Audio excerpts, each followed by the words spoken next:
Man gets a transplant of pig's heart. There's a huge shortage of human organs donated for transplant, driving scientists to try to figure out how to use animal organs instead.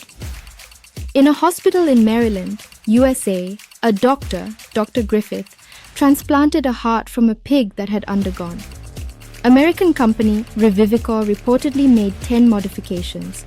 4 of the pig's genes were inactivated and 6 human genes were inserted into its genome.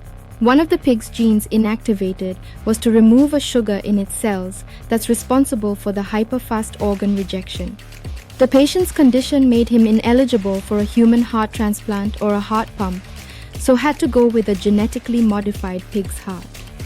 The Food and Drug Administration, FDA, which oversees such experiments, allowed the surgery under compassionate use emergency authorization, available when a patient with a life-threatening condition has no other options. Dr. Griffith had transplanted pig hearts into about 50 baboons over 5 years before offering the option to the patient, Bennett. It is interesting to note that an Indian doctor, Dr. Barua Guwahati, performed xenotransplantation of pig's heart to a human patient back in 1997, but was imprisoned when patient died after a week. For more videos like this, follow Fountain IAS channel.